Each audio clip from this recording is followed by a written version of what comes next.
Here for our second Joint Interim Committee on Local Government. Madam Clerk, if you want to call the roll. Senator Chambers Armstrong, Senator Elkins, Present. Senator Harper Angel, Senator Mays Bledsoe, Senator McDaniel, Senator Nemus, Present. Senator Storm, Senator Thayer, Senator Wheeler, Senator Williams, Representative Bentley, Representative Bowling, Representative Bray, Representative Brown, Representative Chester Burton, Representative Dixon, Representative Doan, Present. Representative Fleming, Representative Frazier Gordon, Yes, ma'am. Representative Freeland, Present. Representative Hart, Here. Representative Imes, Present. Representative Justice, Representative Lockett, Present. Representative Meredith, Representative Proctor, Representative Raymer, Representative Stalker, Present. Representative Stevenson, Representative Thomas, Present. Representative Bridges, Here. Senator Mills. I'm here, and Senator Mays Bledsoe walked in too. So, all right. Well, I know everybody's been traveling a little bit, and we're all back here in Frankfort. Glad to see everybody made it back in one piece with all the travel challenges these days. But we've got a good local government meeting ahead of us, talking about jails, and want to hear from our county attorneys and county judges, and appreciate all the local officials that made the drive up this morning. First item on the agenda, if we want to have Jim Henderson from CACO and the county judges make their way up. And Mark would like me to announce that we do have a quorum. So, before we get started, I know you had the minutes sent to you electronically. Are there any changes or corrections that need to be made on our minutes? If not, we'll have a motion for approval of the minutes. Have a second. All in favor, say aye. Aye. Any opposed? All right, we got that business out of the way. Jim Henderson, Executive Director from the Kentucky Association of Counties. The floor is yours. Thank you. Good morning. And I'll quickly introduce a couple of the guys here at the table with me, although we're all kind of here separately, not necessarily as a full group. Rowan County Judge Harry Clark and Menifee County Judge Rick Stiltner, and they'll have a little bit to share here in a second. So thank you all for having us in front of the committee. It's my first time back in front of you all since the session, and so you're welcome. I know sometimes we come asking for a lot, and I do think it's important just to say quickly, I know that the last couple of sessions we brought some topics forward that sometimes weren't the most comfortable. I just want to say particularly to Chairman Mills and Chairman Dixon's not here, but to thank you all again for the work you all did with CACO last session on the annexation task force and the ultimate legislation. And I just want you all to know that that bill is doing exactly what I think you all intended and we intended.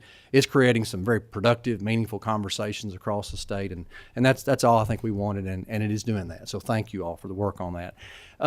This topic today is something that I think most of you all who've been around a while know is a perennial topic for counties. It's a very important topic. This year CACO celebrates its 50th year actually as an association, and long before we were created, there were other county official groups, the County Judges Association, the Jailers Association, county attorneys, sheriffs, and but there was some decision back in 1974 to try to coalesce around a single voice on the issues of counties. And but there are issues that it's hard to get a united voice on, and this is one of those issues that there are a lot of different interests at the county level in terms of the county official group. And so I appreciate Chairman Mills inviting different people here, county officials, to talk about this issue from the perspective of their role in the county. I'm a former county judge. Most of you all know that. And so I will say that when we talk about the jail issue, I think for most of us, when we say that, we're really talking about the fiscal impact that it has on the county. It's a challenging financial issue, but it's far more complex than that. And again, you're going to hear from the president of the Jailers Association, the County Attorneys Association, and they'll talk about all the inner workings, just as these two guys will, who are great pictures of two counties, the tale of two counties, a county that has a jail and operates a very large jail that almost acts like a regional jail, and a county that doesn't have a jail at all. So let's look at the information we have, because I think that will be helpful to maybe create the snapshot of where the issue is across the state. You know, how many jails are there? I think people might assume every county has a jail, and there are about 43 counties that don't have a jail at all, and most of those counties have not had a jail for a long time. They're either smaller counties or counties that have made a business decision that it didn't make sense to be in the jail business and partner with a neighbor or go into a regional type of arrangement. You can see there are 70 full-service jails, counties that operate a jail with all of the things that you would expect at the county jail level. 3 counties that are they're called life safety, which basically means these are jails that are only able to hold those folks who are arrested in a short order. They're not really set up to have any long-term stays there at their facility. And then 4 regional jails, as I mentioned, and those have mostly been in place in the east and for a long time. So who all are in the county jails? This chart shows the total population of inmates across the state. The largest number of folks out of about 20,000 people that are in county jails are what we call county inmates. These are folks who have been arrested. Something caused them to be arrested, whether it was committed a crime on the spot or a bench warrant or what have you. And they're kind of in and out. But there are folks who are there waiting to go to trial. And as most of you all know, until they are finally sentenced, they are under the care of the county. And so even though they're county inmates, most of those folks will ultimately end up being sentenced to some kind of a felony level offense. So again, about half of the people that are in our jails are called county inmates. Another 7,500 or so are state inmates. And again, these are folks who have been sentenced to a felony offense and are being cared for there. You all don't have room in state facilities, and they've been housed in county jails and have been, that's been happening for decades. And then, excuse me, about 9% or 1,700 plus of the people that are in county jails are federal inmates. And counties kind of ventured into this business a few years ago to really help just supplement or offset the cost of the county jail, because the federal government pays a lot to hold a inmate in a county jail, around $80, kind of give or take, for the federal inmates. So where do the funds come from to operate the jails? From the state. And you can see here, I won't read all these, you've got it in front of you, but these are kind of just pockets of allocations that the legislature has made over the years to help fund county jails. All counties get some of these, and so they're based on different formulas. But again, you can see those sources of funds. And then, of course, when counties do house state inmates at the request of the state for their long-term stay, the per diem that you all pay to counties is $35.34 per day. There are some additional dollars that were approved by the legislature a few sessions back that improve that payment if the county provides certain types of additional services or education and training to help those folks re-enter the workforce or come back into the population better. And so you can see those dollars there. And again, another program that you all helped create with the work of the jailers and others advocating for is a program that helps give some incentive for, again, inmates who might complete certain programs and are able to get a little bit of credit toward the end of their sentence. And again, you see those there. Thought real quick snapshot again of kind of where the expenses are for counties on jails. And again, no surprise here, I don't think to anybody, that out of about $350 million that counties spend on the operation of jails, and I might make a quick footnote here, and we do this oftentimes, unfortunately for our Fayette and Jefferson County friends, we try to pull those numbers out because they're so large, they sometimes skew the state averages, so these are exclusive of those counties. But $350 million in the jail operation across the state, 58% of that is personnel. Much like you would expect, again, just the raw cost of having people there. Another 10% or so in the medical expense for inmates, about 8% on food. Excuse me. Out of the annual operating expenses of counties for jails, I know many conversations have centered around the debt service of counties over the last few years, and this committee and others. About 5% of what counties spend annually is going toward the payment of the debt service, and again, you can see the others there as well. Transfers from the county's general fund revenues into the jail operation. So out of that $350 million or so I just mentioned, about $122 million, and this is fiscal year 23. That number fluctuates. It's been as high as $150 million. Right now it's actually just a little bit down. There's a lot of factors over the last 3 or 4 years between COVID and kind of the ramp back up of incarceration of state inmates in county jails that's made that number move around a little bit. But again, about 100 to 150 million annually that counties are transferring in to their jail fund from their general fund. There's a quick down and dirty of some facts, just some information that might be helpful. And again, I think it'd be best to hear from some of our county officials. So I'm going to turn it over to Rowan County Judge Executive Harry Clark, and then I'll kind of work his slides here for him. Well, good morning, and Mr. Chairman and committee. I'm not used to this fancy stuff, but appreciate you getting up on Monday morning and coming out and listening to what we have to say, especially taking it on a Monday morning. A task like this, you usually try to wait till Friday, I'd think, but we do certainly appreciate it. When you go into the jail business in Rowan County, we didn't go into it lightly. We started out, as you can see, with a 78-bed facility. It was overcrowded. It was at its age limit.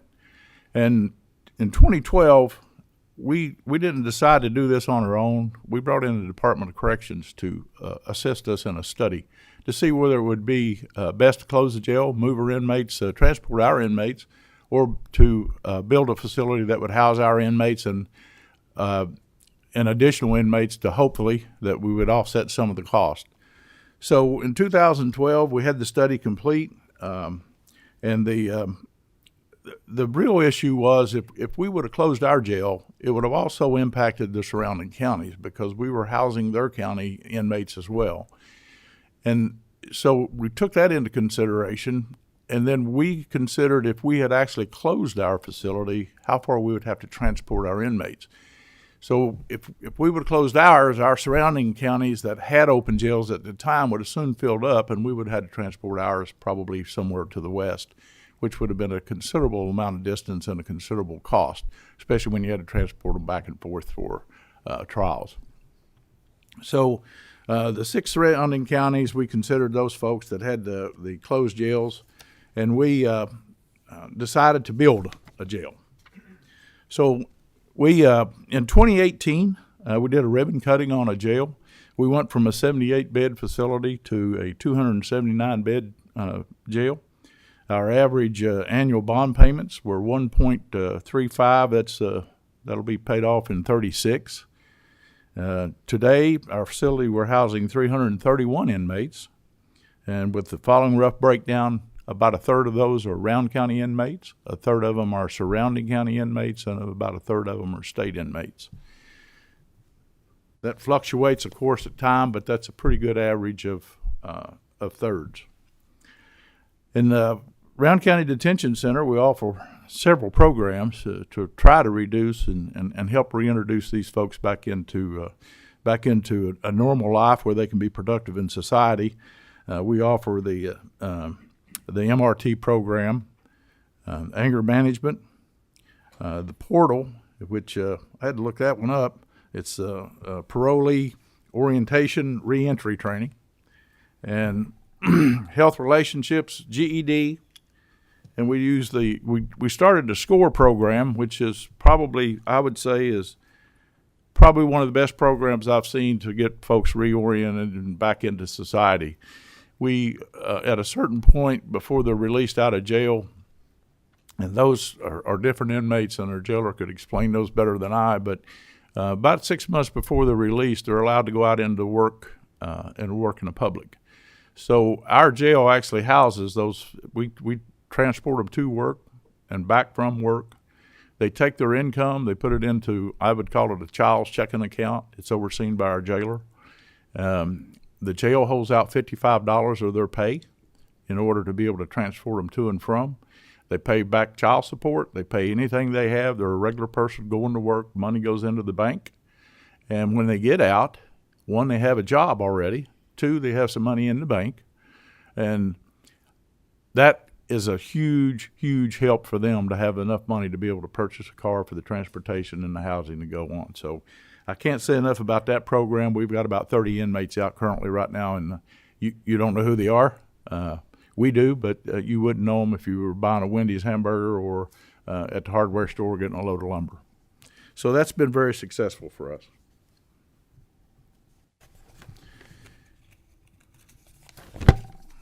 So if you'll see the next chart slide, I wanted to break it down to where it's pretty easy to see that we're all in this together. We're all here. And if you look at the amount of revenue that's generated, and what actually it's costing the county in revenue and the state in revenue, we're here. I guess we need money now, but I'll be quite honest with you. If you look at this chart, if you gave us all the money we needed today, if we don't come up with a long-term solution, I'm going to be back in here in 2 more years, and y'all going to be back in here on Monday morning listening to me to tell you how much money I need again. So truthfully, I did these graphs just to show you that there's nothing getting cheaper, and we're struggling now. I mean, the counties are definitely struggling to keep up these jails, and so we need to come with a long-term solution, whatever that may be. But you can see that you've got a lot invested in this, and well, I say you as legislators, which the last time I checked, all of our tax dollars were all from surrounding counties, and everybody paid their taxes. So when you spend your money, it's ours, same as ours. I show you some other graphs here, just simple. I just pulled out the 3 that kind of really catches your eye. Just in cleaning costs alone, of course, you can tell, when we were in 16, 17, we had a 78-bed jail. It's $14,000. And then it kind of pretty much stayed the same. And then in 18, when we actually opened up the new facility, you can see it's done nothing but went up. It certainly has not went down any. We had a little bit of time there in 19 and 20, and I'm going to say that usually if you look at those numbers, you can look and see when COVID came, when the jail population reduced. So you can pretty much pick out when the COVID was. And the medical cost, we're right now at $611,744,000 for 23 and 24. I just got the increase for the next year, or projected increase for next year, about $645,000 if everything maintains the same. So it just continues to accelerate well beyond our capabilities here in the local level to do this. The food cost, $730,000, and I don't have to tell you, you go to the grocery store, it's not going to get any cheaper. So these are the things that, and I like to say this chart is because at the end of the day, we've got to come up with a long game.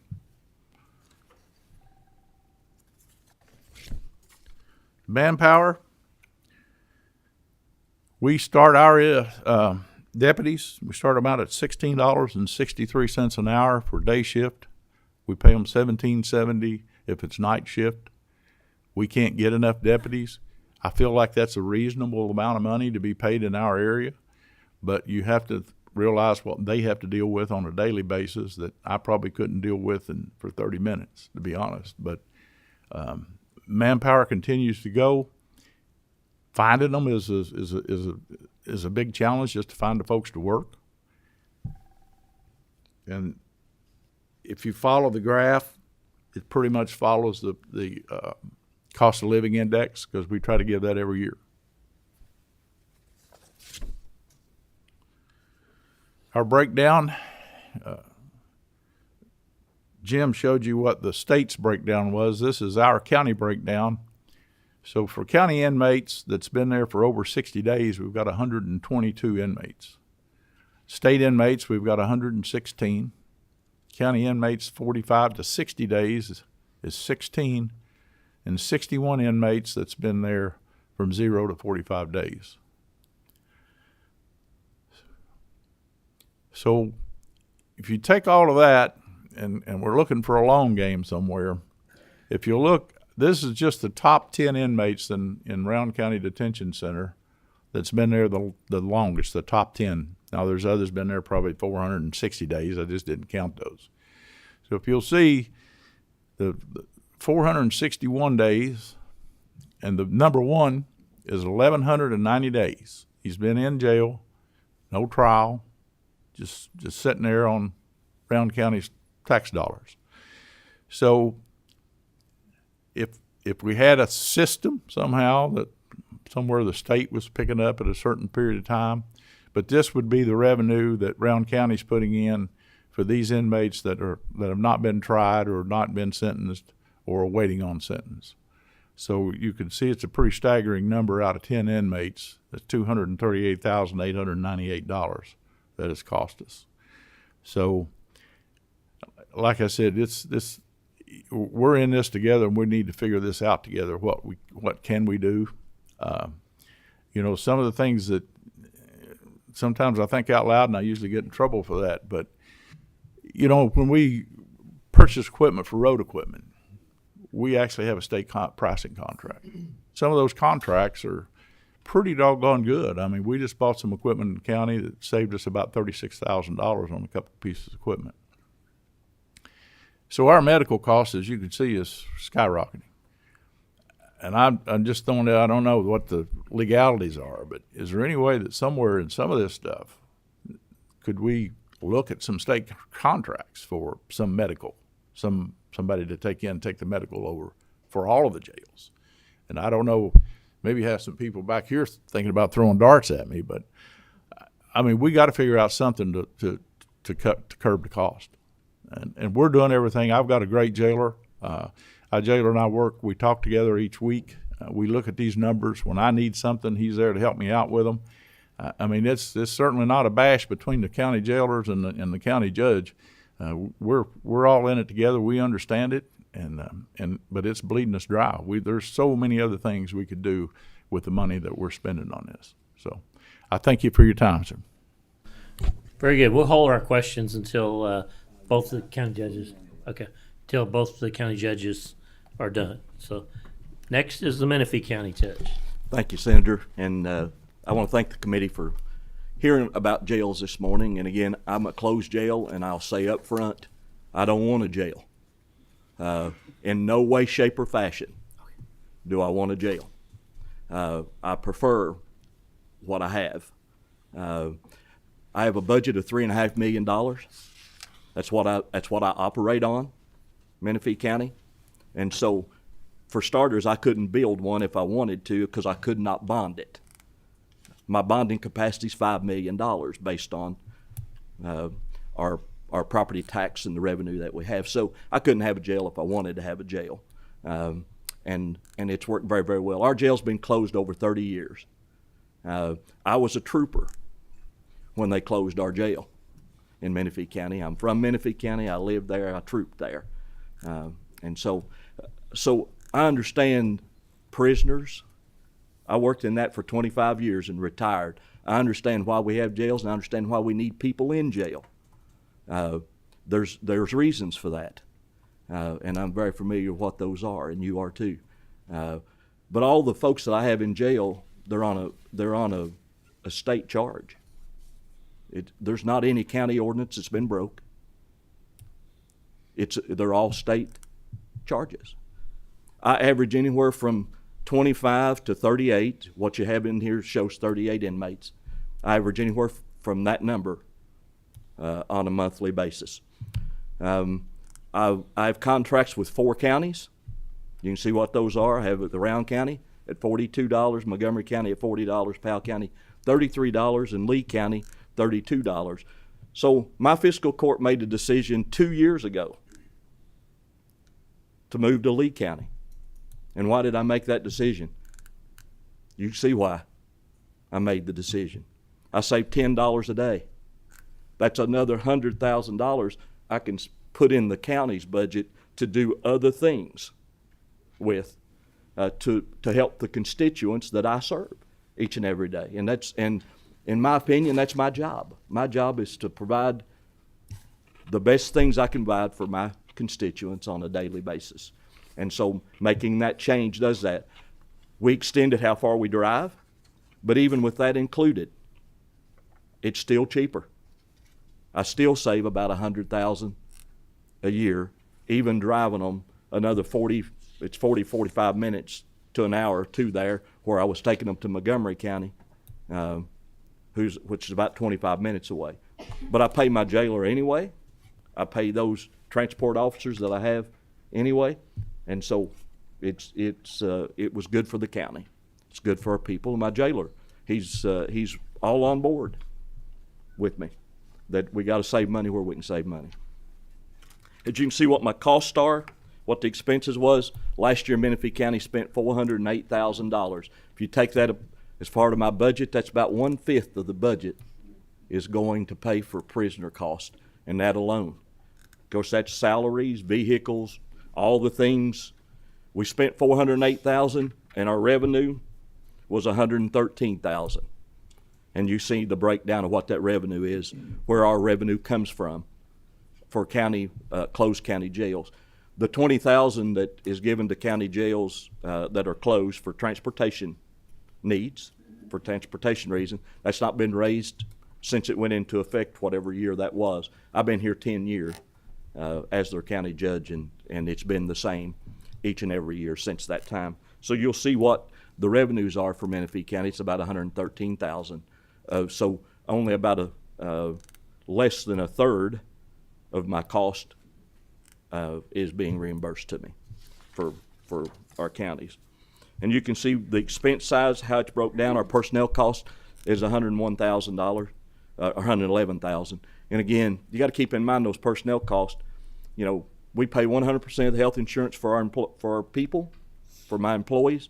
That costs us $1,087 a month per employee. I have 3 jail employees, so in those personnel costs, it's not just salary. Their salaries are pretty minimal. I pay $40,000 to my jailer, or somewhere right in that number. I pay $14,000 to one transport officer. I pay $20,000 to the other transport officer. The difference in those two salaries is how long they've been with us. Is the difference in what we're paying them.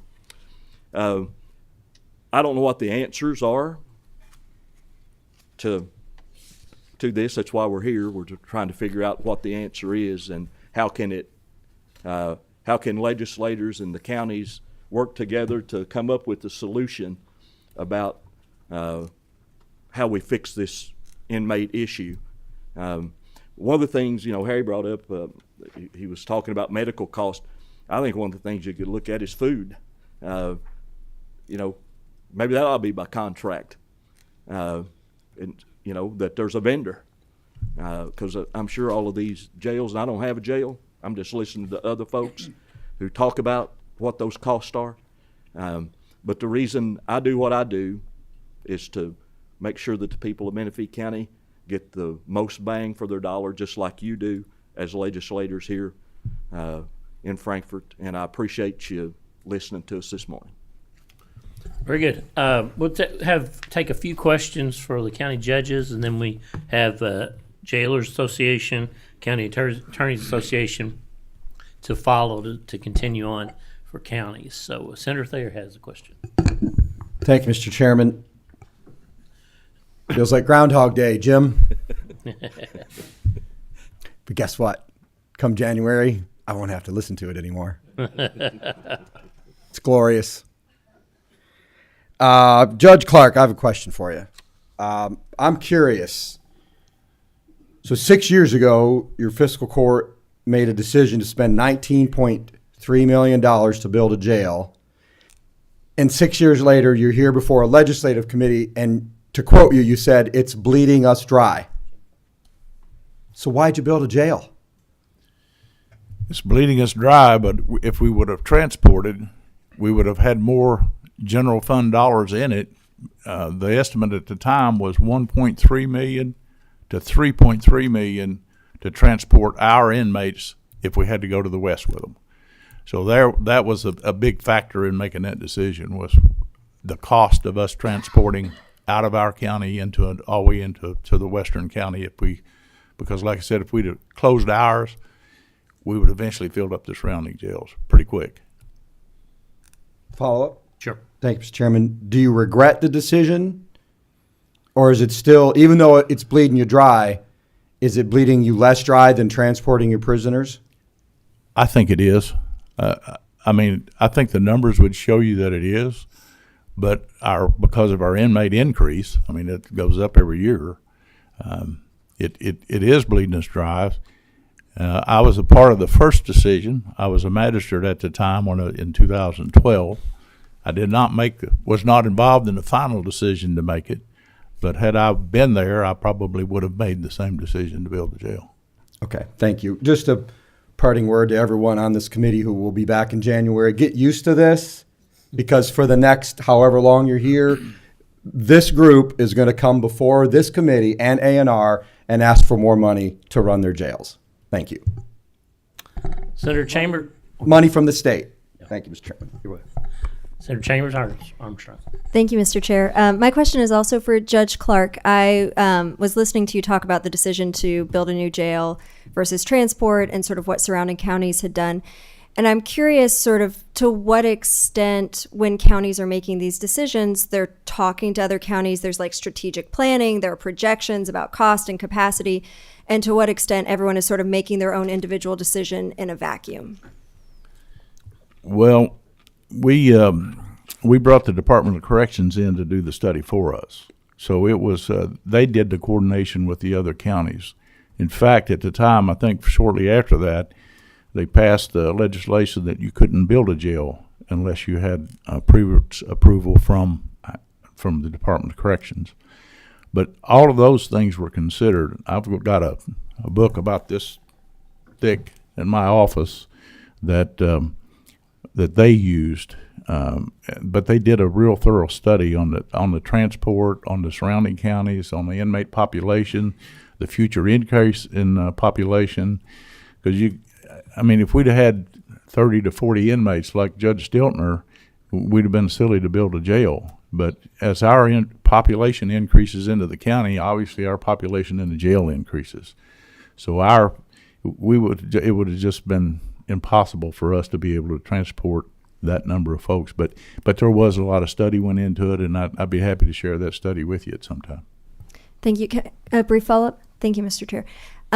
I'm new to this policy area. I don't know a lot about it. Is there some sort of statewide plan that looks at projections around capacity needs, cost needs, regional assessments, where everyone is talking to each other, or is it one county says, I need a study for this particular reason, for this particular decision, and everyone's sort of operating in silos?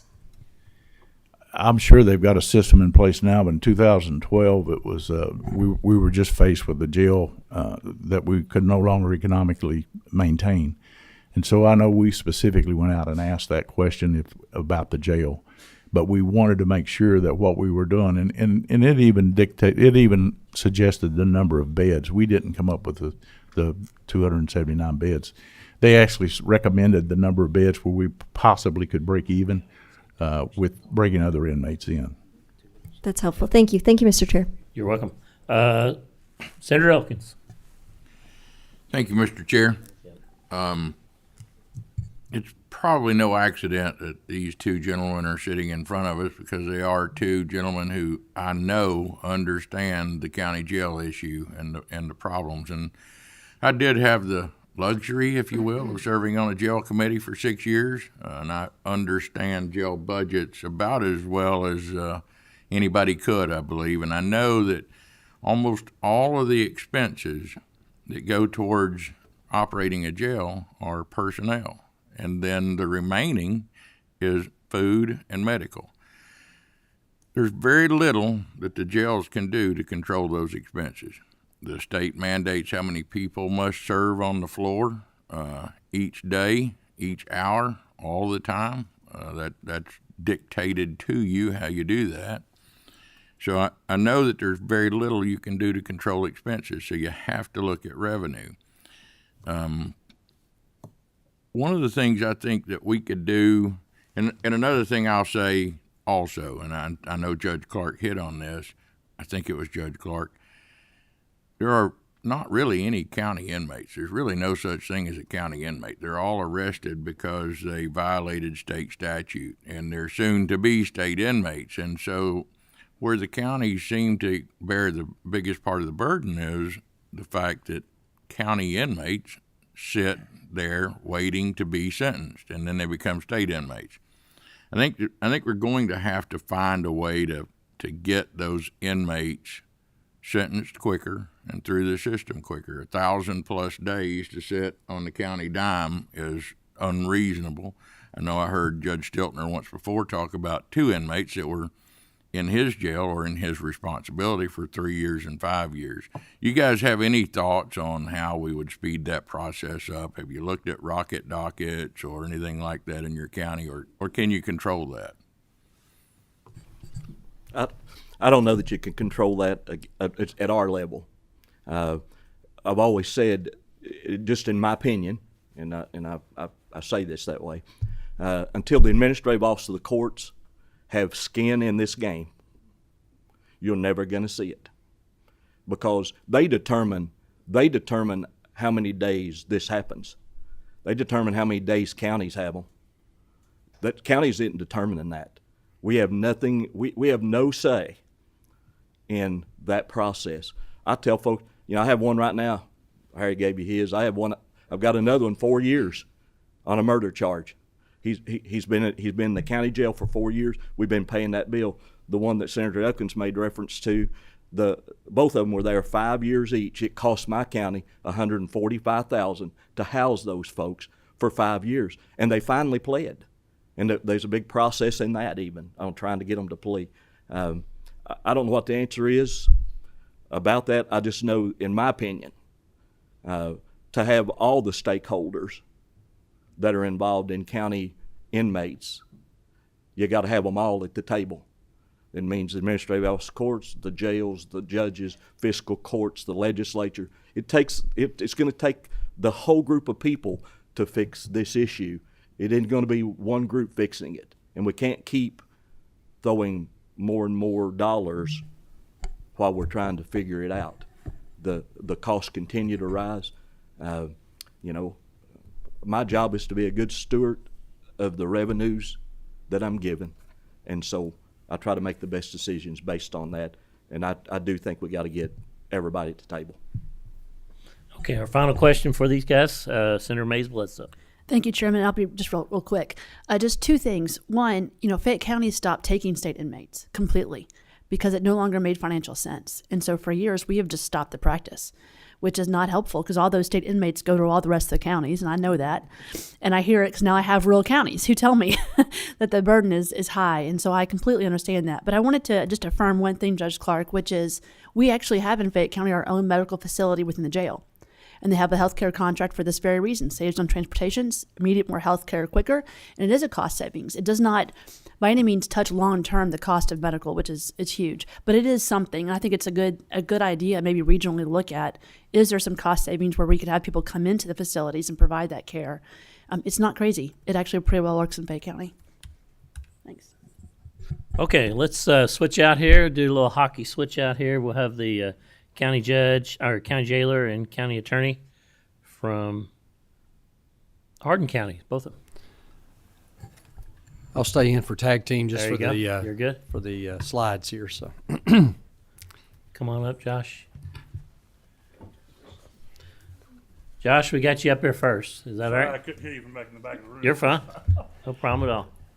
And as I mentioned earlier, each of these people here today represent their own elected official group, but all of these county officials are members of CACO. Both Judge Clark and Judge Stiltner serve on our board, as do Jailer Lindblom. Now he's just became the president of the Jailers Association, and Jenny Oldham with the County Attorneys Association. And so glad to turn it over to them for kind of the second part to this presentation. About 5 minutes each, if you can. Thank you.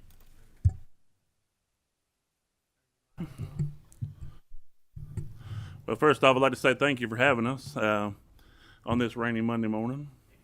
Sure. Check your mic, make sure it's on there. Is that better? There you go. All Yeah. right. Of course, we talk about different prices and different things that are, kind of putting a hanker on the jails. Of course, inflation. Inflation is one of the biggest things that we've had lately.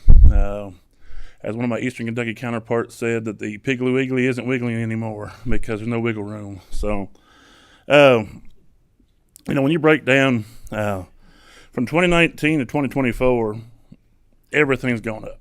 Every price, everything. So, just a couple little things. Bar soap has gone up almost double what we have to provide for the inmates. It's gone up from $51.41 a case to $100.16 a case. Just the body wash that we have to use, $49 to $66.11.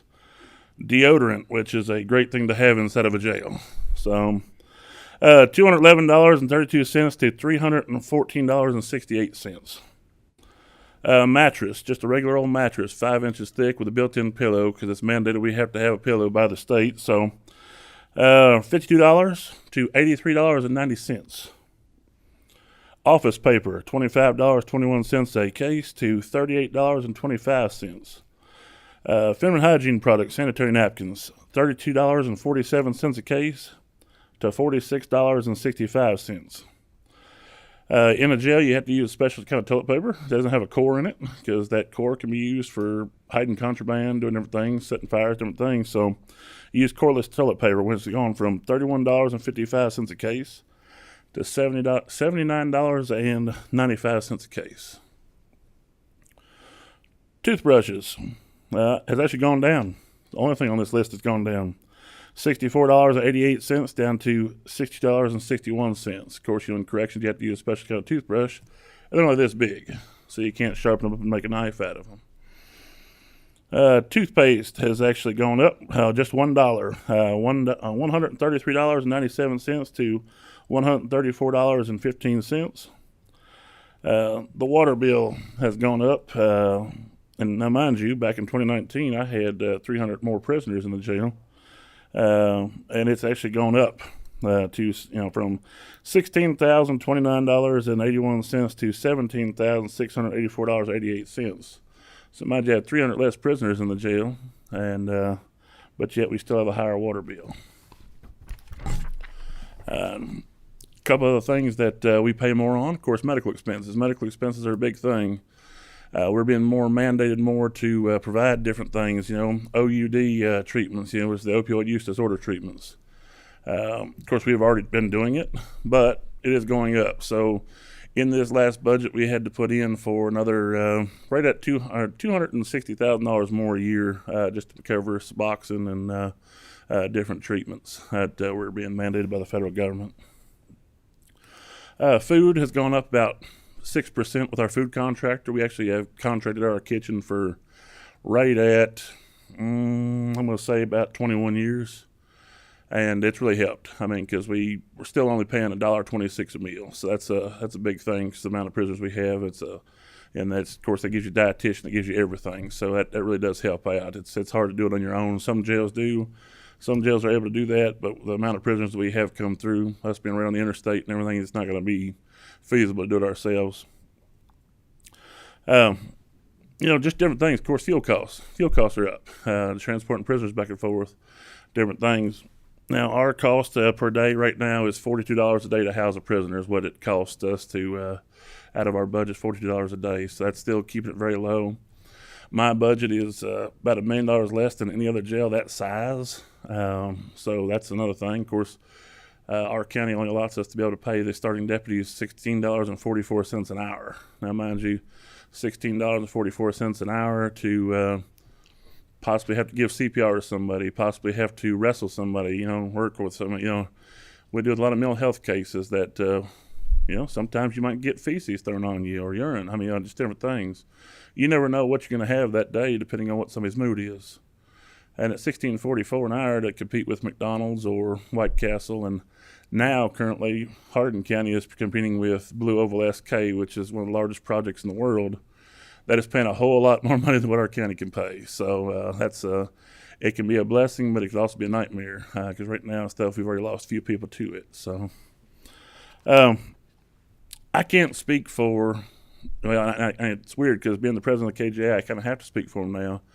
But as for our county, we don't have people sit and languish. They just don't sit and linger waiting for trial. Our county attorney, which Jenny Olm's sitting right here next to me, I worked at the court system for a long time with the sheriff's office, our Commonwealth attorney's office. They are beasts when it comes to getting folks through the court system. If there's a delay in trial, it is not the prosecution in our county. It is, of course, with Rocket Docket, the pretrial conference they set, everything is very uniform. It says, hey, we're going to have this. Of course, the law says you have to have a preliminary hearing and stuff within 10 days if you are incarcerated. But that preliminary hearing, they already have you set for grand jury. They have you set for Rocket Docket, whatever they can do to get that pushed through. And I will tell you, when we have folks that come in that we feel and our medical department feels that is their only crime really is that they have some kind of mental health disorder. And it does happen sometimes. We get people kind of dumped in the jail, say, hey, they're a housing facility. We work really well with our county attorney's office, say, hey, this person's they're not a criminal. They have some mental issues. So that does save a lot of money. It does save a lot of time, and it saves a lot of people, because somebody shouldn't be arrested because they have dementia. Somebody shouldn't be arrested because they're schizophrenic. It's, of course they have to be protected and safe, but, it's not, it's not a crime. So, one other thing I'd like to say is that we pulled a population report, just a random one, from 5/23 of 19. Of course, I took office in 2019. We have a facility in the back, in our back building and stuff, that's 168 beds. That's our original RC building. That's where our state prisoners are that are community custody, able to get out and work. We had 121 just in that building. 120 in that building. Scattered out the rest of the jail and stuff. Of course, we had 47 in our male SAP program. We had 42 in our female SAP program. So today, we have 51 in that building. We're not getting the Class Ds and Cs that we've been getting from the Department of Corrections over the years. So you figure that's an $890,000 loss in revenue compared from 19 to 24. Now, mind you, whenever it's costing $35.34 a day to house them in a county jail compared to a state facility, which as of the last couple of weeks, the lowest price state facility per day cost is $86.72. That's a big difference in numbers, So we get paid a whole lot less when it comes to that. Now, mind you, we get paid $2 less to house prisoners there at the jail, which we provide medical, we provide food, we provide shelter, we provide everything. Consider a halfway house, $37.28. So you got a halfway house, and you get the county government, that's getting paid $35.34. So that's a big discrepancy there. Considering in a halfway house, you actually get Medicaid benefits as well. So that's a little different. So, one of the questions that was asked was brought up about medical facilities. The thing about medical facilities is that every jail has some type of medical. It's mandated by the government. We have medical 24 hours a day, 7 days a week. We have at least 2 nurses, plus telehealth with an MD. We have pretty much a small hospital right inside the jail. We have a psych nurse that's there at least 60 hours a week. And of course, we have the ER that we rely on and stuff. If we have something we have to send them out on. But we do have doctors that will actually fly in. Our medical contract will actually fly in on a small Cessna, whether it be raining, whether it be storming or anything else. And they will land just to double check on the prisoners and stuff like that are their patients. So every jail is mandated to have medical, whether it be Monday through Friday, whether it be 24 hours, whatever, some sort of medical, because your medical care has to be taken care of. So I'm open to any questions anybody has. Well, let's hear from your county attorney, and then we'll ask some questions. Quick. Thank y'all. Yes, sir. Thank you. And I know I'm at the end, so I'll try to leave lots of time for questions if you have some. 2 minutes. Okay. So as the county attorney, I think I have a unique perspective here. As counsel for my jailer and for my judge executives, I see the budget process. I see the drain it is on the county budget. But my other job is as a prosecutor, as a state prosecutor. And so I'm making those decisions on plea agreements that put people in jail. And so I'm here to speak as the Hardin County Attorney, the 5th largest county in Kentucky, but also, on behalf of the County Attorneys Association. one thing to keep in mind when we talk about county and state inmates, I think you've heard us say that you're a county inmate if you're charged with a felony until you're sentenced, then you become a state inmate. But don't forget that portion also that remain county inmates as they're sentenced. That's a lot of DUIs and domestic violence. So any misdemeanor charge, you are a county inmate when you go in, and you remain a county inmate through sentencing. And so some of this is you're sitting on a sentence, and those are that's important to keep in mind. You'll see, I think we have some data here just from Hardin County. We built a full-service jail in 1995, so I've shown you the data there. You'll see the blue line is in Hardin County, our expense, and then that orange line shows what comes out of the county budget from the general fund. You see that was about $1 million in 1994-95. This last fiscal year, it was $4.2 million. To give you some perspective, our property tax revenue in Hardin County last year was $11.5 million. So that's 36% of our property tax revenue going toward our jail. Now, as a prosecutor, that's a priority. I think it's a priority to our community to say that we want a safe community. It has a lot to do with our quality of life. But that also takes away from everyone else in county government. You know, you're never going to have a bigger library if you're paying, close to 40% of your expenses to house inmates. I've been county attorney this is my 27th year, so you see this data basically spans my career. As an assistant county attorney, as a frontline prosecutor, I never had anyone say to me in the late 90s, early 2000s, that my plea agreements needed to consider the cost of the inmate. That is not the case in 2024. I don't want plea agreements completely driven by the cost of incarceration, but as a responsible county government official, that has to go into the calculus. So you should think, do you want, as we make more and more crimes felonies, as we enhance penalties, and you will get no argument from me that is, often the right thing to do. You have to understand that prosecutors are accountable. Every time you make something a felony or you enhance the penalty, our public who elects us wants to know, why are you not enforcing that? And so that does have a cost. Keep in mind, because I think you've had some excellent questions, was there not strategic planning when you build these jails? A 600-bed jail like Hardin County's, absolutely. There was strategic planning back in 1995. There is an ideal state and county ratio that makes it affordable. Unfortunately, that ratio, and I think my jailer can speak to that probably better than I can, that ratio is no longer a healthy ratio for us because we're losing money on county inmates. We're losing money on state inmates, but we're losing less because of that reimbursement. But I keep a Post-it note actually on what that ideal ratio is. I don't believe we've hit it since I've been county attorney the last 14 years. It's unpredictable. It's difficult to say this year how many inmates we're going to take in. We do press. I've had this question, why not make inmates pay for their own incarceration? There is a statute that says that they should. We do press on that. But most inmates are unemployed.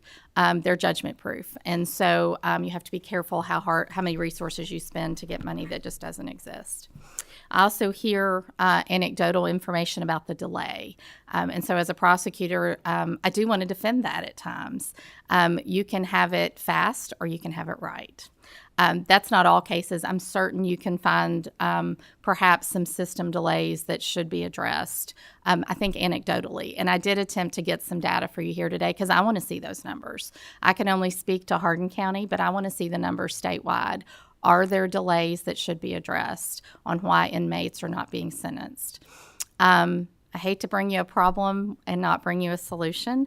I think you've heard some of those. Drug courts, treatment courts.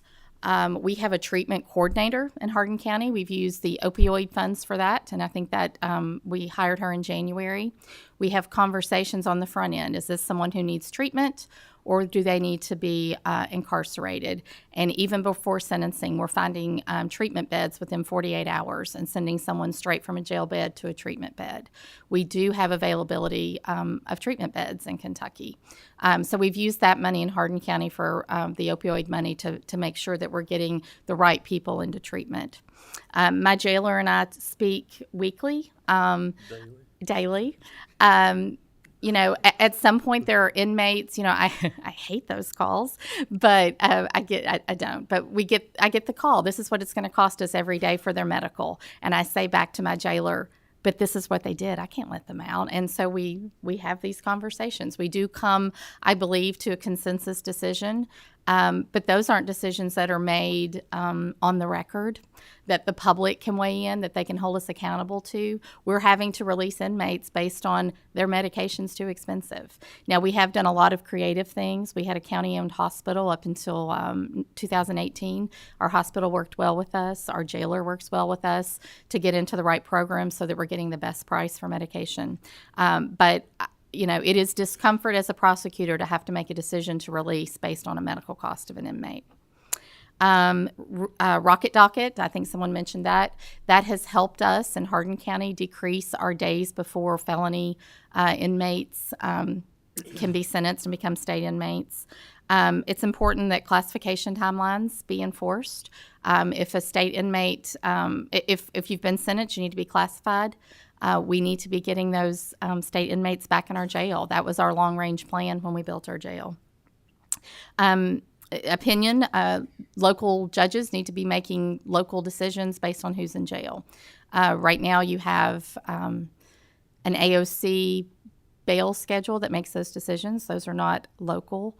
I don't think that is conducive to having the right kind of control to reduce those costs.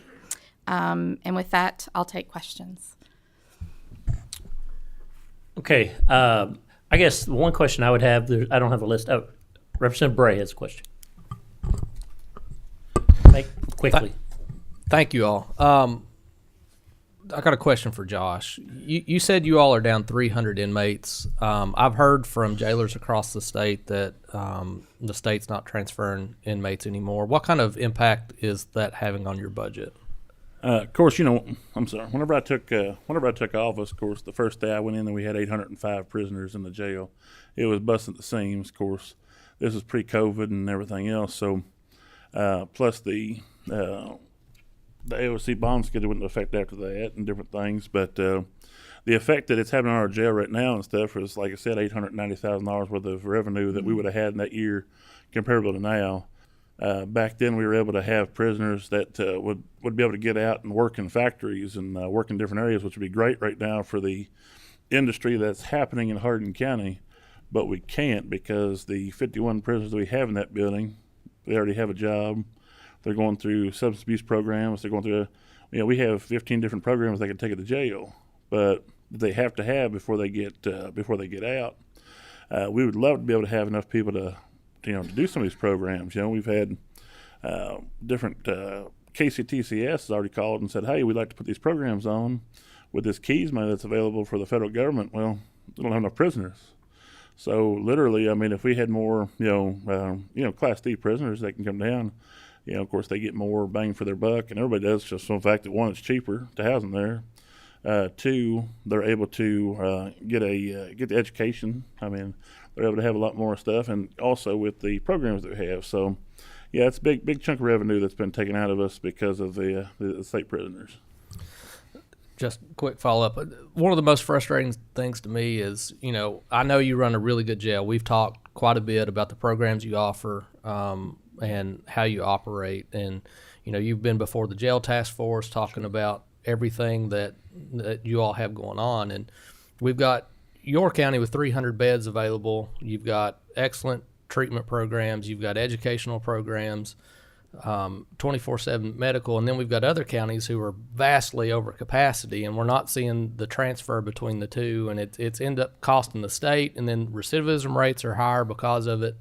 There's just a lot of things that don't really make sense, and I think it needs some attention. So, and mind you, another thing was during the commutations during COVID, If you have somebody that gets their record expunged, and gets out of just a mass number of people, and they come back as county prisoners, it goes back to the county dime. So that's another thing that we had to deal with over the last couple of years, But now, mind you, also you said 300 beds. I said 300 less prisoners, not beds. So we do have temporary beds we have to set up and everything when it gets that high. But in that one building, of course, we have 168 beds, and we only have 51 prisoners in there. So that is beds right there. Thank you. Thank you. Well, thank you. We've spent almost an hour on jails, and one thing I would encourage folks on our committee is to get with your county jailer, talk to them, see what challenges they are facing, talk to your county judge, and bring that information back for session. Representative Stalker has a quick question, sir. Thank you. Thank you for squeezing me in. My question is for you, Jenny. What I heard you say is that you all are sometimes in the position where you are having to look at the medical cost of individuals that are being housed with you and make the decision to release them on the fact that you cannot afford their health care needs. Is that information tracked? And if so, is that data that you can provide us so that we can see how many people a year are released? The short answer to that is no, that data is not tracked. I mean, between Josh and I, we could probably come up with how many times we do that, but no, it's not tracked. That would be good information to have. We can start tracking that. Thank you so much. All right. Well, thank you so much for being here today and your testimony. Next, we're going to spend the next 35 or 40 minutes or maybe 50 minutes here just kind of getting updates from county officials. And we've got Coroner's office, sheriffs, and clerks here to talk with us. And first up will be the coroners. If we want to have the coroners come up from the coroners from Madison County, Lincoln County, and Laurel County, and Fayette. Is Fayette?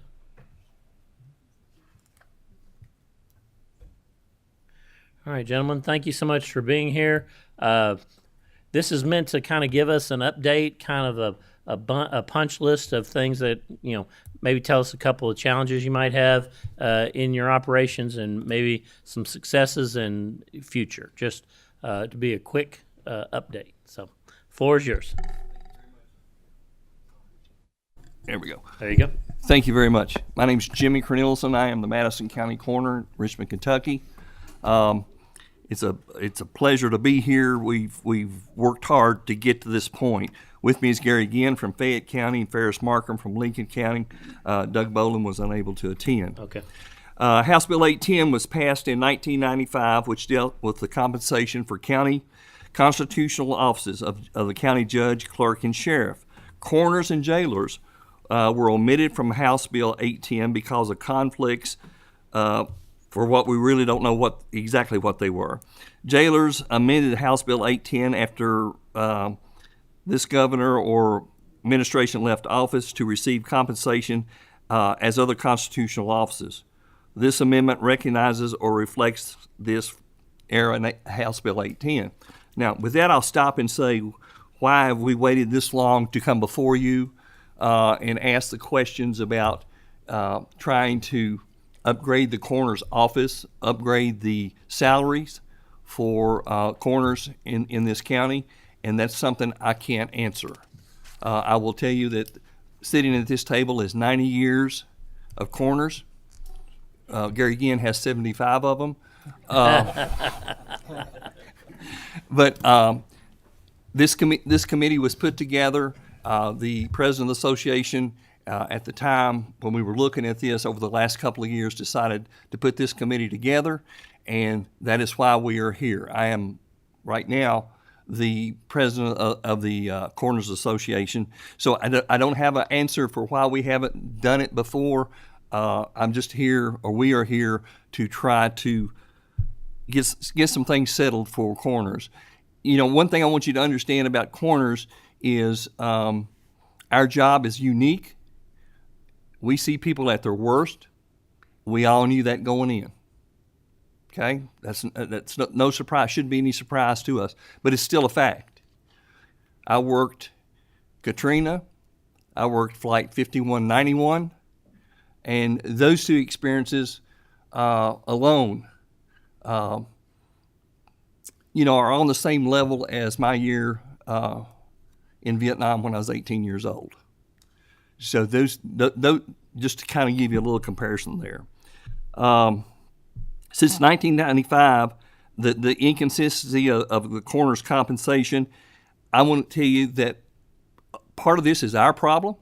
We created it. What did we create? A lot of coroners are funeral directors, and I have nothing against that. I personally am not one. But it was a given that that funeral home would take care of transportation and all these things when there was somebody deceased. And the counties did not compensate them for that. Some did, some don't. Doug Bolin told the committee that we spoke with, a group that we spoke with a couple of months ago, that he's been in funeral business for 40 years, he and his father in Laurel County, and they have always carried it all. They've taken the blunt of financially taking care of the coroner's office out of their funeral home. Judge executives, county sheriffs, jailers, and coroners are not comparable. I can't do their job, and I don't expect them to try to do my job. Do we work closely with them? Absolutely. You know, I worked with the state police yesterday on another overdose in Madison County, and on Friday with the sheriff's with the county sheriff there on another overdose. But our jobs are totally different. So I just, we're not trying to say we're not getting this, but they are. We're just trying to say we are what we are, and we deal with people at their worst times. And we're just trying to find any type of funding, as I've told people before, and I know money's tight, to create, number one, upgrade the office, excel, have people who want to do this job. I feel like this job is a calling, sir. I think if it's not in your heart, then you're not going to be able to be successful, and you're not going to serve those people that you need to be serving. But we're not unique. We're like everybody else. If you get close enough to the bottom of the barrel, you'll probably find some rotten apples. But what we're trying to do is to make this more of a profession, if you will, than something bivocational, as we were told about once before. Make this a career. With all the things that we deal with now as far as overdoses, gun violence, gangs, homelessness, plus the normal deaths. We always talk about the worst things in the world that happen, but we also deal with those people who just die. I mean, nobody killed them. They didn't kill themselves. They just die. And one of your colleagues here, I have dealt with that family. So it's a different animal, I think. But what we're looking for is help. We need a source of revenue. The compensation, the difference between what the other four constitutional offices are and what we make is vast.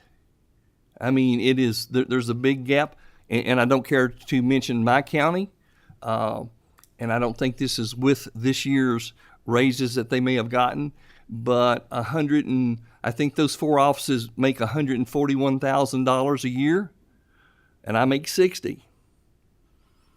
My job is 24 hours a day, 7 days a week. Well, you should have deputies to take care of that. Absolutely. We get one deputy for every 25,000 in population, or so they say. Because we're not supposed to have volunteers. There's nowhere in statute that says we can, and I think sometimes that is abused. But all I'm trying to say to you is, if you're dedicated to this job, there's no such thing as Christmas. There's no such thing as Easter. If that tone goes off, I'm not going to leave your loved one laying on the couch. That's not going to happen. Not in Madison County and not in these two counties here. But I think it needs to be looked upon as, what we think we deserve. narrow that gap.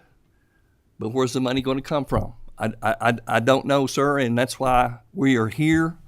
And I try to get short and sweet, get right to the point to you, because I know you all have other things to do, and my phone's been buzzing, and I'm sure I do. But I just, if either one of my colleagues has anything they would like to say, if short and sweet, as you will. All right. Briefly, you can go. Yes, sir. So one thing that we are looking at is we've met with the chairman, Jason Petrie of Appropriations and Funding, and we're gathering some information for him. But some of the information that we've put together is how much each coroner makes in the Commonwealth of Kentucky. And these are annual salaries without any deductions. And we've got a couple of coroners that make under $5,000 a year. And then we were asked by Chairman Petrie about our budgets. We have some coroner's office that has a zero budget. And they work out of their funeral home. They supply body bags from their funeral home. They house individuals' loved ones in their funeral home. So this is just some of the problems that we've got. But one of our main concerns is the coroners across the Commonwealth of Kentucky are constitutional offices, just like the judge exec, the clerk, the sheriff, and the jailer. And we're not sure what the argument was between a governor and the coroners and the jailers back then. We're thankful that the jailers came back and had that amended, that House Bill 810 amended. Why the coroners didn't, we don't know. But I think in my sight, knowing that the jailers had House Bill 810 amended, that means that there was a mistake that was made and they were able to get that amended. Well, there was also a mistake that was made with the coroners, and we've never had that amended. We've been told many times that that you can't do that, you're not going to get anywhere with that. But if we don't try, we're not going to. And we've got a lot of good people around the Commonwealth of Kentucky that provide a lot of good service to each one of our counties, but they're not being compensated the way they should be, which I think is fairly. In today's world, if that happened, it would be looked at as a wage discrimination. That word was never heard of back then. But, I mean, we look at things in a different perspective because we take care of people's loved ones. We see horrific things and horrible things that we would never want to discuss in public, and we won't. But we just want what is fair for the coroners of the Commonwealth of Kentucky. And we're thankful that we're able to bend your ears. We're thankful for local government, because if it wasn't for local government, we wouldn't be able to be here today. But we're under a mandated old law from 1949 that's on the bill, that was a bill, a KRS many years ago, that mandates our salary, and it keeps it well within check of what any of the other officials are making. Thank you very much. Can you state your name for the record? Oh, sure. I'm Gary Gann. I'm the Fayette County Coroner in Lexington, Kentucky. Very good. Okay. Yes, sir. Thank you for committee to listen to us today. Can you state your name for the record as well? My name is Ferris Markham, Lincoln County Coroner, Stanford, Kentucky. Certainly appreciate your all's time listening to us this morning. I'll just echo the sentiments of Coroner Gann and Coroner Knudsen. I've been a coroner for around 22 years. I've been a licensed funeral director and embalmer for about 35. I am bivocational. I do have a day job, and my coroner's job is my night job. I was telling this gentleman on the way up here yesterday, I went over to visit my granddaughter and had to leave because I got a call. A 17-year-old subject had shot and killed himself. So I dealt with that yesterday. And, I knew what I was signing up for when I decided to run for coroner of Lincoln County, and I'm very honored to be able to do that. I know what to do. I know how to do it. I know how to take care of families. But I think the disparity, in the compensation for our coroners across the Commonwealth is a wide range of, numbers. And, I would think we had this conversation a couple years ago. Our state medical examiners program had some disparity in their compensation. The medical examiners were underpaid in our Commonwealth, and we helped them get some additional compensation. And I think that worked out well, but we appreciate anything that the committee would be able to do to help us. And you know, we serve families of the Commonwealth. When I get up and put my shoes on every day, I don't know what my day is going to bring. You know, it may bring something good, it may bring something bad. But, you know, obviously every day I do that. I'm going to give it 110%, whether the pay is low or whether the pay is high. I appreciate it. Representative Fraser Gordon has a question. Hi, thank you all for being here today. And first off, I just wanted to thank you for what all you've done during COVID and the opioid crisis. I know I've assisted you with getting some extra body bags and that type of thing as things have come up. And personally, I just wanted to thank you for what you did for me and my family during my time of need. Yes, ma'am. And I think this chart is very telling. It kind of tells your story without you having to say a whole lot more. I understand you're not a fee office, correct? So just to kind of boil it all down, what kind of dollar figure or money are you talking about that you feel like would serve your needs or suffice in this situation? I think, Gary, again, put these numbers together as far as if we were to bring them up to what the other constitutional offices are making. Gary, what was that number? It's really hard to judge, but we believe it's between $9 to $10 million. That's across the board for all coroners. To bring them up into the different step levels for the number of years of service. The pay, if I might add, the pay is, as you probably will know, with constitutional offices, is based upon the population. You know, different sheriffs make different money depending on how many people they serve, and it would also affect us as coroners. Follow up? Sure. And then the other question that I've heard from is that in comparison to the other constitutional offices, that those are sometimes a full-time position, and just like you had mentioned where there's other funeral directors and other occupations, do you have a comment in regards to full-time, part-time, that type of thing? Because I think that may be a consideration. Sure. Yeah. Gary is a full-time coroner. I'm a full-time coroner. During my career, I wasn't always that. I taught school emergency medicine at Eastern Kentucky University for 30 years. I was the 91st paramedic in the Commonwealth of Kentucky and worked for Madison County EMS for 38 years. So at that point in time, yes, I did that. Now the only thing I do is every once in a while, other than this job, is I go to Bybee, Kentucky, where my family made pottery for 6 generations, and I go there and make some pottery. Other than that, I understand that, is it a full-time job? Yes and no. You're looking at your population. When you've got I-75 that runs right straight through the middle of your county, and we have more mileage of that than anybody else in the Commonwealth, those things add up. We have 2 cities, and everybody has these things that they have to lean on or render aid for. But I honestly think that if this job, if people were compensated well enough, I think we would, number one, increase interest in it. There's people that I think would make fine coroners, make fine deputy coroners, but they're not going to do it for this. They can't support their families. They can't do things like that. So I hope I answered your question. Could I add on to that? Yeah.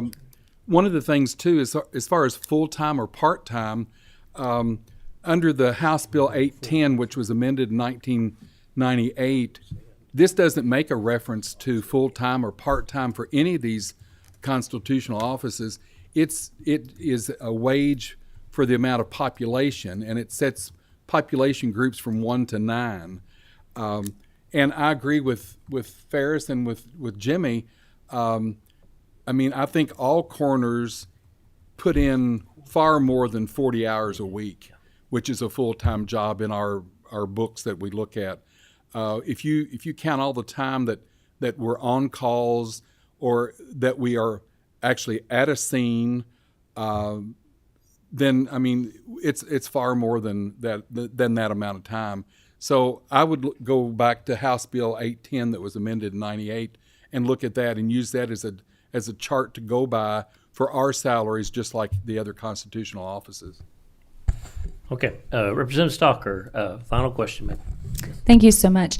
The salaries need to be increased clearly. Thank So you. I'm 100% in support of that. And I appreciate the fact that you provided us with that number of, you said 9 to 10 million across the board is what it's going to cost to raise folks up at a step increase, correct? Yes, What I'm additionally and more so even interested in is what mental health looks like for the folks that are in this profession, and what benefits currently extend to you, and are they sufficient? So through our, we work very closely with police and fire, and if it wasn't for our fire department, I wouldn't be able to perform all my duties as the coroner, nor would my deputies be able to, with as much help and aid that they render us. And through the fire department and chaplain services, we are very close, and we've been offered to attend seminars through the fire department. And we have one of the chaplains that will meet on a one-to-one basis if needed. We're thankful that we have good health insurance through Lexington Fayette Urban County government, and we have excellent mental health benefits through our insurance if my deputies or myself want to seek that. So we've got a great support through the Lexington Fayette Urban County government.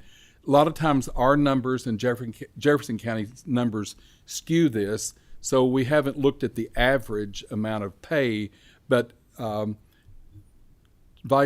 Chairman Jason Petrie asked us to get together the numbers of our budget, and we're close to having that done. So when I get that done, then I'll send them to Mr. Mitchell, and he can get them out to everybody so that you can see those. But we do, I think through us, we've got excellent mental health. Thank you. Okay, Co-Chair Bridges is going to finish this out, and the sheriffs are on deck. I appreciate you gentlemen for testifying today. I do have a few questions. I look at these numbers, and I see a great disparity. Well, hold on, though, before you nod yes. I see a great disparity between the pay of the coroners themselves. And you said per population, but I look at population, and it still seems skewed. So do fiscal courts have options that they can help out with, or that they participate in the funding of these offices and these salaries? The fiscal court can pay, my understanding, sir, fiscal court can pay the coroner whatever they want to pay him up to a certain point. We get that letter every year that kind of puts you what the limit is. But yes, I mean. And have you been to them on a regular basis? Are the coroners going to their fiscal courts individually, presenting this to them? Just yes, sir. Okay. And then what about the state medical examiner's office? Do they do they help out any way in some of the process? Or you talking about finances, sir? Yes. No. Yes. Okay. And I said here, if I may, Mr. Chair, you're preaching to the choir when it comes to bivocational occupations and full-time and part-time jobs. I've never had a part-time job that outpaced my full-time job threefold, but also I knew what I was getting into when I got in this, and yes, sir. I got in at a later age because of that. So financially, I could do it, but I just want us to think about this in a realistic way on all sides. Both the, I do have empathy for you, but I also have some concerns. So that's why I'm wanting to, trying to get the full story. I feel like we're hearing one side of it, but we would need to involve all parties. And I have full confidence in Representative Petrie and on A&R too, that he's going to look at this way. So I appreciate you. Thank you, sir. Well, thank y'all for being here. Thank you all. We'll swap out and let the law enforcement come up right behind you. Thank you. So watch out.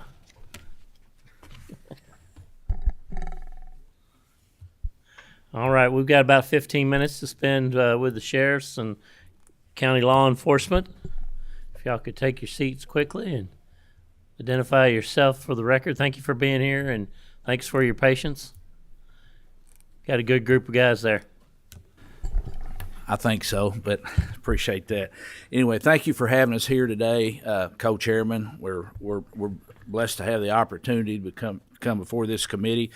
We want to talk about a couple of three issues that we think is important to us. Certainly, before I start that, I want to say, and I've said this many times, and I've told our jailer friends, it was told years ago that sheriffs wanted to take over jails. I just want everybody here to know that sheriffs don't want to take over jails. We like it the way it is. We're going to talk about federal background checks today. We have partners with us that'll do that, and I will let each one of them introduce themselves as I will. We're going to talk about also mental health and transport of prisoners. So I am Jerry Wagner. I'm retired sheriff, executive director of Kentucky Sheriff's Association, and I will let these gentlemen introduce themselves, starting with to my left here. Pat Morgan, Chief Deputy, Kenton County Sheriff's Office. Brett Hightower, Sheriff of Warren County. Brian Taylor. I'm a retired Chief of Police in Lawrenceburg, and I'm now a Special Agent Law Enforcement Liaison with the Defense Counterintelligence and Security Agency with the Department of Defense. So as we start this morning, Sheriff Hightower, he will speak about mental health and transports, and Special Agent Brian Taylor will speak about the federal background checks. Good morning, Chairman, representatives. The good news is I'm not here to ask for any money. So, but I do thank you all for allowing me to come and talk on a topic today that I think is near and dear to a lot of people's families and communities. It affects nearly 4% of the United States population and approximately 9 million people every year. And that's mental health crises amongst our population of people.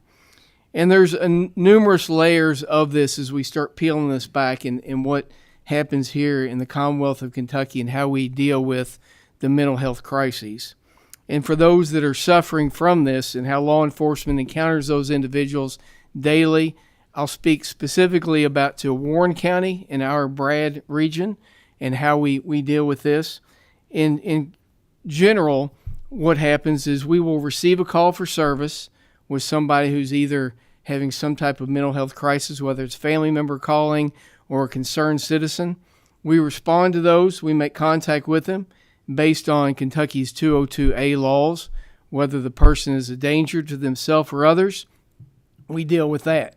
And if, in fact, they seem to be a danger to themselves or others, then we take that person, we transport them to our local provider, which is Life Skills. We have a great relationship with Life Skills and what they offer for those services. And under there, they also wait for what's called an evaluator, a qualified mental health professional who will do the evaluation on that particular individual. And so this is where some of the issue lays here as we start to roll this back. But if I told anybody in here that if you had a medical crisis, that law enforcement was going to have to come, place you in handcuffs, drive you somewhere within your community, be seen by somebody there, and then if in fact you did have that medical crisis, that you'd have to be transported from there across the state of Kentucky to another medical provider, you would think that would be insane. But that's absolutely how we treat people who are dealing with mental crises. Part of the problem for us, and specifically what I want to talk to today in relation to this, is the qualified mental health provider aspect of this. Now, we have seen that we generally have to wait, and these numbers come from Bowling Green, Warren County area. In general, we have to wait about 4 hours when we take somebody to our local provider before they're seen by a qualified mental health provider. 4 hours. That's 4 hours that you're sitting with somebody who is dealing with a mental health episode. Now, who in here has gone to a quick care clinic because you're ill and you're needing to seek some type of treatment and you're really ready to get home to what? Go to bed, go to the couch, be sick, not sitting in an environment where you're sitting around with other people. How long would it take you to become frustrated with that? 1 hour, 2 hours, 3 hours, 4 hours, sometimes 5 hours. sitting there waiting for a qualified mental health provider. Because remember, they may be in a queue where they're dealing with other people from this Brad area or across Kentucky. And I sent a survey to a lot of our sheriffs last Friday. The majority of those people, we don't have all of them back yet, but the majority of those are waiting anywhere from 3 to 5 hours before they're seen by a qualified mental health provider. So when I come to you today talking about this particular issue, my question is, I'm planting a seed, asking us to think in general terms. To be a QMHP, according to the law, it takes you to have your undergraduate degree, you have to have a master's degree, and then you have to have 3 years of clinical under this to be a qualified mental health provider here. Most people that generally go down this pathway, by the time they get qualified to be a QMHP, they're probably in their upper 20s, maybe in their 30s, could be in their 40s. And I can tell you the last thing they want to do is be on call throughout the night waiting to talk to people who are in mental health crises. A lot of time at that point in their career, I believe that they are ready to be working Monday through Thursday, Monday through Friday, more of a clinical environment.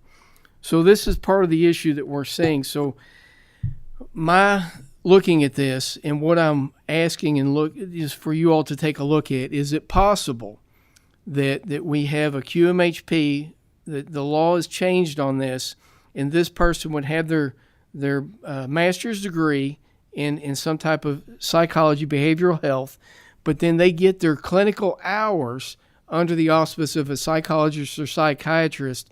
They get 6 months of training on doing these evaluations, and then this is the person. We would have a steady stream of people I know from Western Kentucky University that are graduating with their masters, needing their clinical hours. This would be a great opportunity to once give them the opportunity to get those clinical hours in helping the community and those that are basically in desperate need of getting these types of evaluations done in a much more timely effort.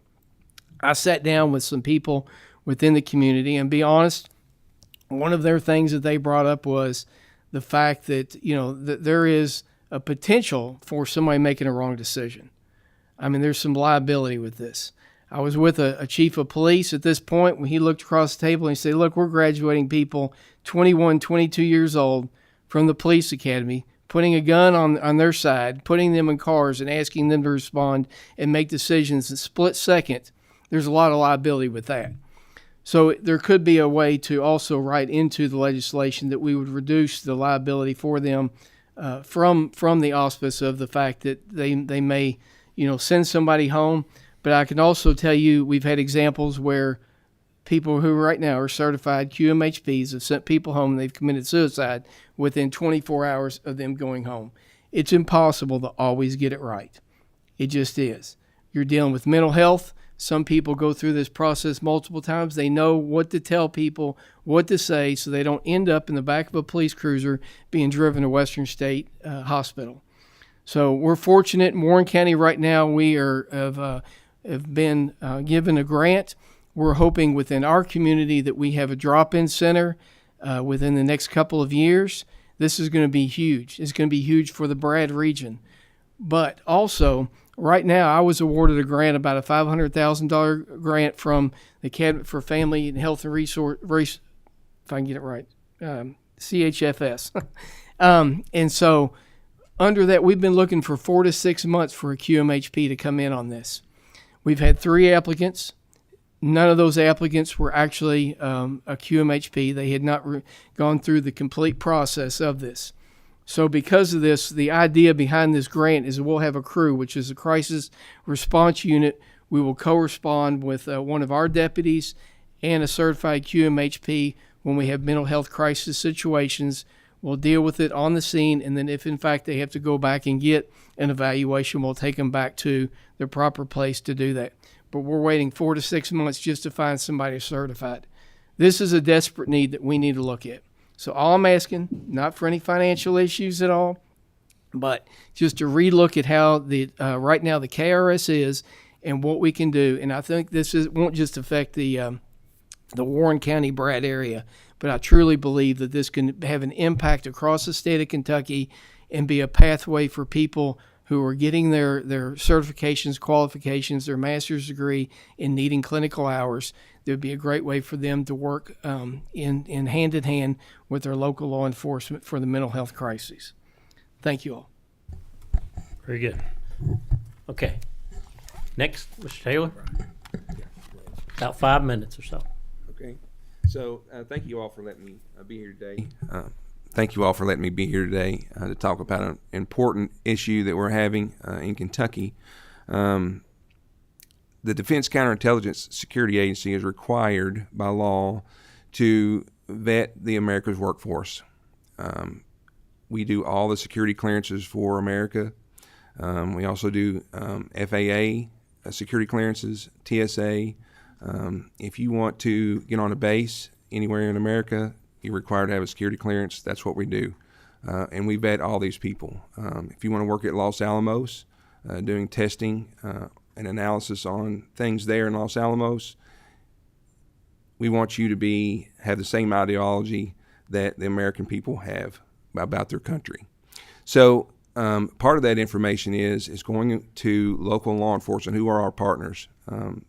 The major partner in this is getting information from them about folks we're doing a national security investigation on. So part of that is the sharing of information. And Title V of the U.S. Code requires that information be shared for national security. And as I spoke with Director Wagner about this, I know Kenton County got 54 requests last week for information regarding national security clearances, and it takes time to do that, and for vetting people. So I'm going to turn it over to Mr. Wagner to talk about the KRS he's want to talk to you about. Well, as you guys know, and it was mentioned a few minutes ago, that sheriffs are fee-based offices, and the only way that we can actually generate money has to be under some kind of KRS or a statute.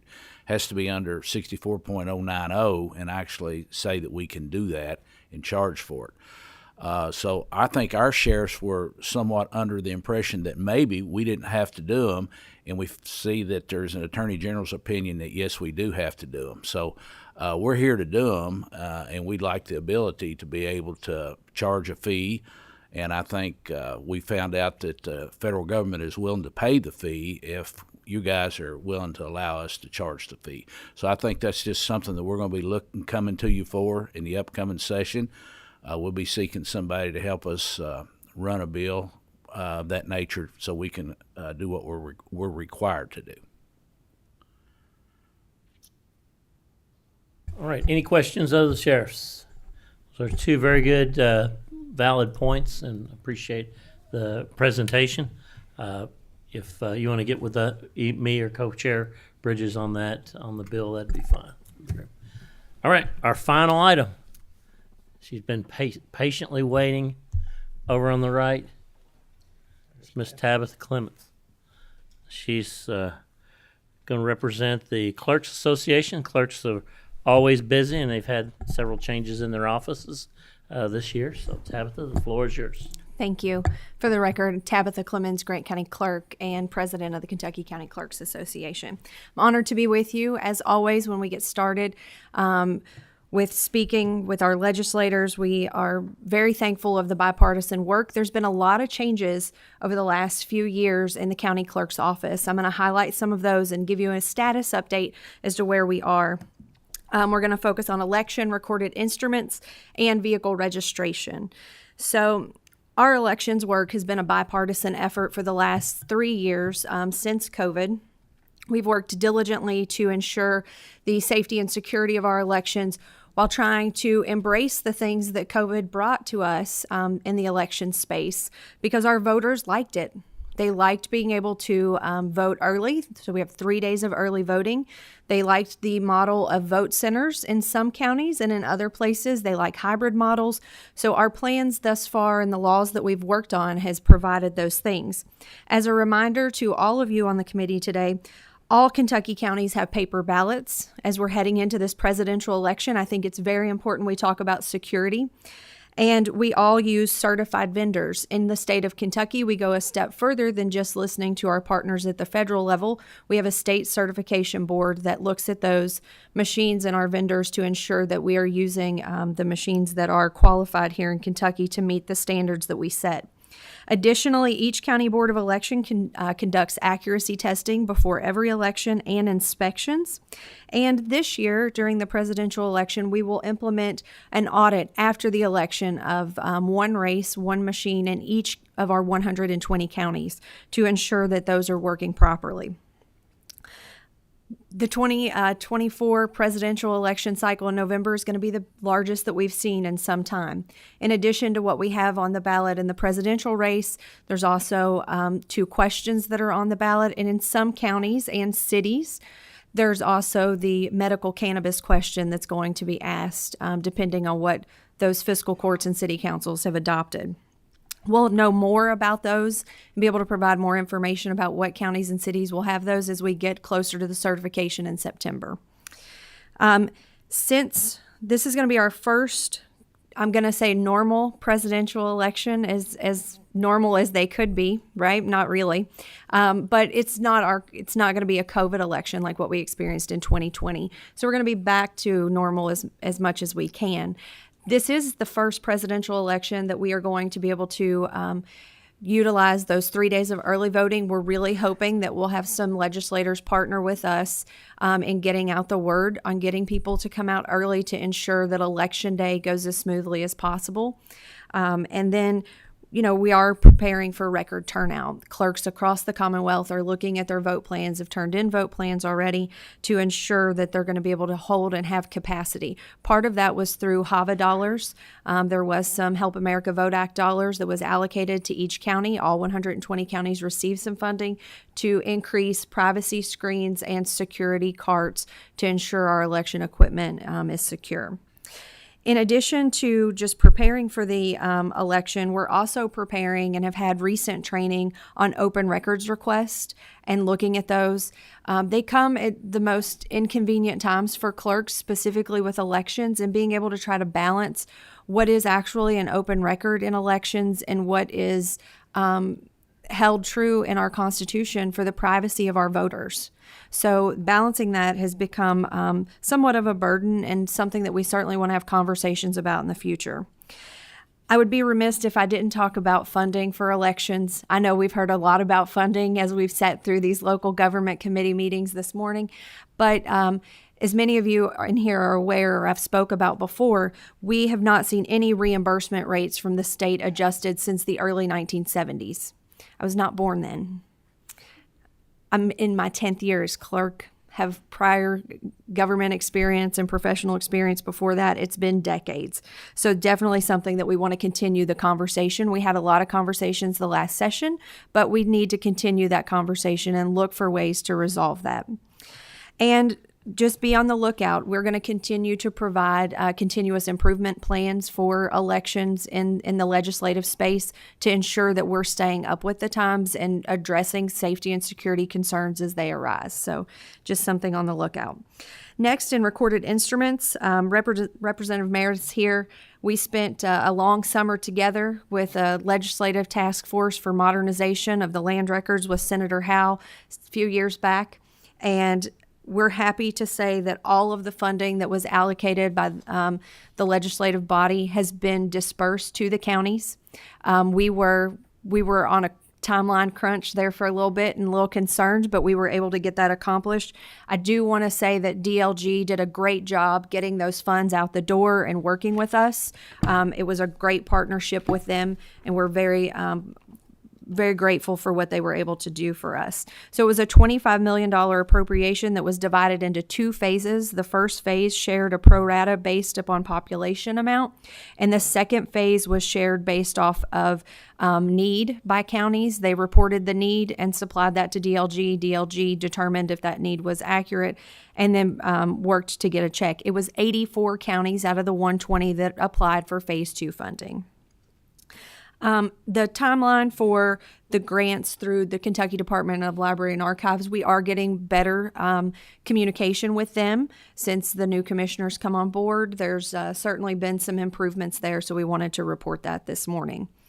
And as far as the timeline is concerned, which was put in place by that law with the $25 million, the portal was required to be online and then 30 years of documents by June 30th, 2024. To my knowledge and the best that we can tell, every county has met that requirement. We are all now working towards the requirement to have 60 years of deeds and mortgages and other land records in place by June 30th of 2026. So we have a little bit of time left. We do have presidential elections, so that slows us down a little bit. But in 2025, we certainly should be able to make headway since we don't have any elections. In looking forward to the 2025 legislative session, as with elections, we're continuously looking to improve our land records laws. We have been working in a pretty awesome work group with the Kentucky Land Title people. They even came in. We had our conference a week ago. They even came in on a Sunday afternoon to meet with us to go through our land records book to try to improve a few areas of land records law. So we'll be bringing forth some legislation there as well. And then moving on to vehicle registration and titling. Several of you have heard us the last few months come in and speak about CAVIS. If you're not familiar, we'll be happy to get you up to date afterwards. But we've testified several times in front of the Transportation Committee. There were issues early on with CAVIS, such as the renewal cards going out with misinformation, just poor data from the legacy system being brought into the new system and having to clean that up. And then there was some need that we made some emergency language for some legislative changes back during the past session. The product was not perfect at launch. Is it perfect today? No, but it is vastly improved. We are seeing much more improvement. One of the things that I've continued to say is that we're really excited about the fact that this is not a company, a vendor that goes, okay, the contract date's over, and they wipe their hands clean of it and walk away. We have folks on the ground every day who's taking our calls, taking our emails, and making improvements to the system. We are at a point where the system is stable. We are seeing enhancements that the clerks have requested. For example, something as simple as getting the expiration date on each vehicle. So when the clerk's looking at that first screen of an individual's profile, being able to see when each of those vehicle registrations expire was not something that was initially implemented, and it has been now. It's been a game changer. That has improved some efficiency. Being able to change our mindset as clerks has been, it's difficult to change after decades and decades of the same black screen, green letters. It's difficult to change your mindset, and this was a huge change. We went from a vehicle-centric system where everything was by your vehicle to a customer-centric system where we're taking a customer's account and merging them together, and that's been difficult to overcome. However, we had some of my colleagues were here just a few weeks ago and talked about how they've changed that mindset in their office and trying to identify customers' profiles prior to getting to the counter, whether that's with having somebody in line trying to triage them or working behind the scenes to make some of those things happen in their dealer departments. That's been a huge improvement in the efficiency of the office. We're just now getting to the point of where we're rolling out some of the Kentucky electronic titling processes through a vendor that the state has in place. So we were a pilot county in Grant County, and we have seen some of those titles come through electronically. There's certainly a learning curve to that, but we have embraced that. It's been better than having paper sitting on our desk and pushing paper around. But we're still working through that to get that out to all 120 counties. And then, as I've said on the other two sections, we'll still look towards legislation to improve a few processes in the office that's identified by clerks and other stakeholders. And I also want to mention this morning about Jefferson County. I worked closely with Clerk Holzclaw last week. They had a cyber security incident in their office. It shut their office down for the entire week. They were able to get back up and running. She opened several of her branches on Saturday from 8:30 to 4:30 to try to get folks in the door, being so close to the end of the month. It certainly has caused some havoc there in Jefferson County. I'm proud of the Kentucky County Clerks Association and counties surrounding Jefferson County, and even counties as far as Pike, down as far as Cumberland County, that reached out, that wanted to help in their time of need. Counties all over the Commonwealth did this, and several counties were able to step up and help in a real way. They were able to take customers from Jefferson County out to the surrounding counties, and if it increased the line in a surrounding county, I apologize for that, but that was just our duty to try to help in this time. They have, in Jefferson, they have been a little behind with dealer work, so we tried to address those concerns as well.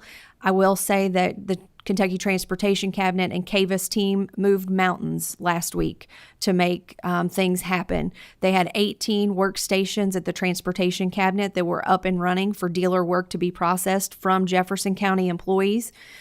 Equally, Hardin County had has a location in Radcliffe that they were able to open up with 4 workstations, and they sent Jefferson County employees there to continue the dealer work so that our businesses would not be harmed by this.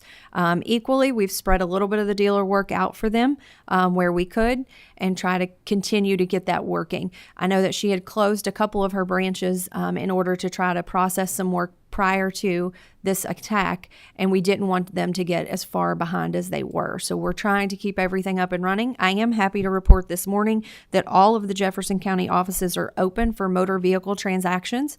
They're still working to get their land records side of the office back operational, but all of the motor vehicle transactions are being ran this morning in all of her locations. So it's a good report from Jefferson this morning.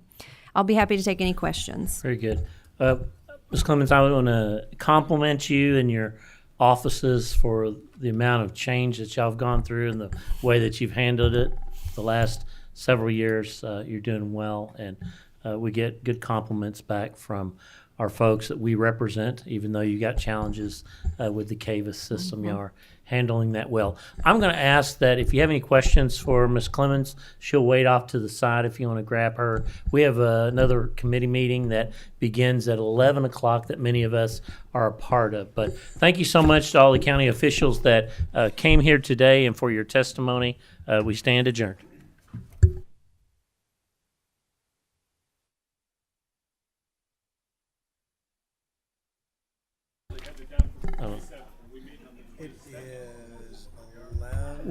We'll send it out. We'll send it out. Make sure.